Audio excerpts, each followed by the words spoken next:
was to reverse the damaging Conservative cuts to veteran services. Veterans remember when that party cut programs, fired 1,000 veteran support staff, and closed 9 veterans' offices, in all an attempt to nickel and dime veterans to balance the budget for an election. We saw last week that nothing has changed when the Conservative Party voted to cut funding for our armed forces, and even worse, they voted last week to cut support for homeless veterans. The Canadian veterans know they cannot trust this Conservative leader. The Honourable Leader of the Opposition. Mr. Speaker, this is a Prime Minister who said veterans were asking for more than he could give. He sued them in court after he said he never would. He's caused the homelessness that he just talked about, and he spends the money on more bureaucracy instead of on our veterans. Now, he asked how much that the Carleton mushroom farms is spending on gas. He said they're spending too much. I have their bill records here, Mr. Speaker. In November alone, it was $11,866, prorated to about $100,000 a year, which he wants to quadruple to $400,000 a year. Once again, should the farm raise prices on consumers or cut production so polluting foreign farms get the business? The Right Honourable Prime Minister.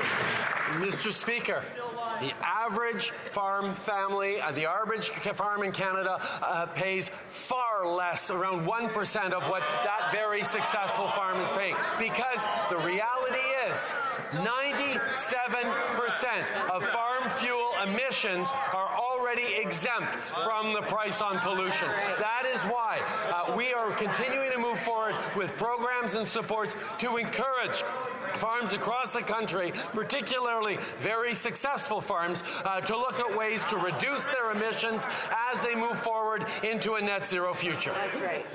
The Honourable Leader of the Opposition. So that's his attitude now. Remember when he called small businesses wealthy tax cheats? Now he accuses the Carleton mushroom farm of being too successful.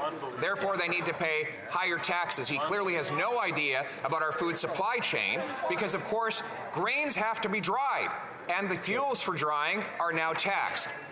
Barns have to be heated. Those barns, that heating, are now taxed. There's a common-sense Conservative bill to axe the tax on those farmers to lower the price of the food.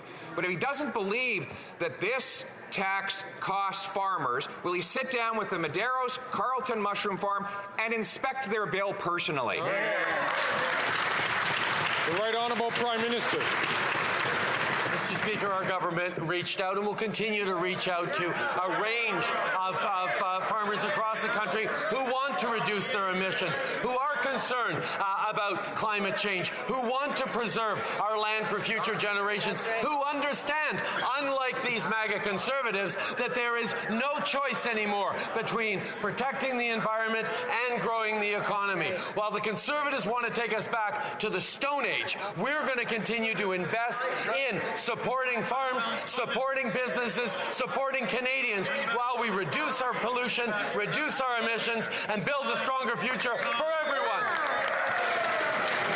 The Honourable Leader of the Opposition. Mr. Speaker, he's missed all his targets except for the 1 year when the Canadians were locked down.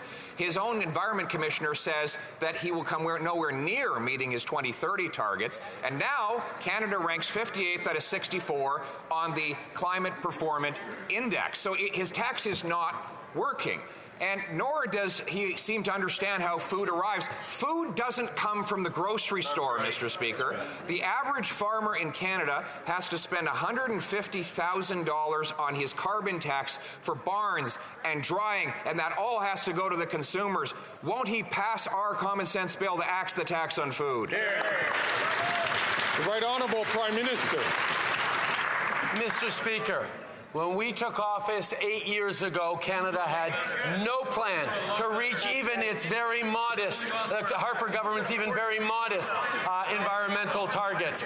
We not only have surpassed the Harper targets, we put in place new ambitious targets that we are very much on track to meeting, Mr. Speaker. We have decreased our emissions over the past 2 years faster than any other G7 country, and we will continue to lead the way on demonstrating that you cannot have a plan for the future of the economy if you don't have a plan to fight climate change. That's what we're doing. That's what they are not. The Honourable Leader of the Opposition. Mr. Speaker, he is wrong on the facts. Under the previous Conservative government, we actually reduced emissions while growing the economy. We did it through technology and not taxes. This Prime Minister, by the way, I said earlier that Canada ranked 58th out of 64. There's a new publication of the ranking, and Canada is now 62nd out of 67. In fact, we've fallen. The higher the tax, the worse the ranking. So, will the Prime Minister finally get rid of his tax plan and come up with an environment plan? The Right Honourable Prime Minister. Mr. Speaker, we are on track to surpass Harper government's 2030 target, and the latest emissions projections show Canada is on track to achieving our government's new, ambitious and achievable 2030 climate goal. Our plan is working. We're seeing companies around the world invest in Canada. We were the third largest country in terms of foreign direct investment in the world earlier this year because people are noticing Canada's leadership on fighting against climate change. But that party continues to vote against measures to support our farmers, measures to invest in a cleaner economy, measures to protect Canadians and their economy from the challenges of the future. We will be there for Canadians. Let us have Deputy de